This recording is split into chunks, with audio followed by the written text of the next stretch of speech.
تھا اور اللہ کے فضل و کرم سے پاکستان کی تاریخ میں سب سے سستا جو اور اچھے انتظام والا جو حج تھا وہ اس دور کا تھا۔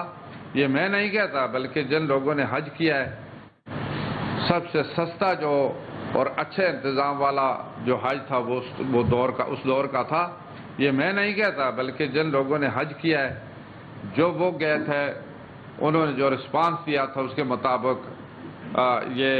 ڈیسائیڈ ہوا تھا۔ اور اس وقت جو دوبارہ مجھے یہ ذمہ داری جو سونپی گئی ہے، تو میں اسی حوالے سے کوشش کر رہا ہوں کہ اب بھی جو لوگ جاتے ہیں ان کو زیادہ سے زیادہ سہولیات فراہم ہو، زیادہ سے زیادہ آگاہی ہو،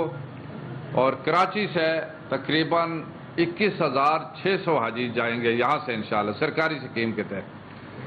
اور 21,600 کے لیے ٹریننگ اس سے پہلے بھی ہوئی تھی، رمضان سے پہلے بھی، پھر درمیان میں رمضان شریف آ گیا، گیپ ہوا، رمضان کے بعد دوبارہ یہ دوسرا مرحلہ شروع ہے۔ یہ امتیاز شاہ صاحب یہاں ڈائریکٹر ہیں، عرصے سے یہاں مطلب ہیں، اس وجہ سے کہ ان کو تجربہ بھی ہے اور یہاں تقریباً لوگوں کو جانتے بھی ہیں۔ اب سب سے بڑا مقصد تو ہمارا یہی ہے کہ ہمارے پاکستان سے جو حاجی جائیں وہ ان کو سہولیات بھی ہوں، ان کی تعلیمات بھی ہوں، ان کو آگاہی بھی ہو، اور ان کو معلومات میں بھی ان کے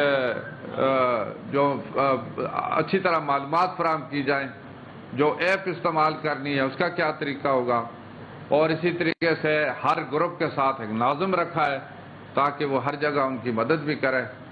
اور وہاں رہائش بھی الحمدللہ مدینہ منورہ میں تو سب مرکزیہ میں رہیں گے،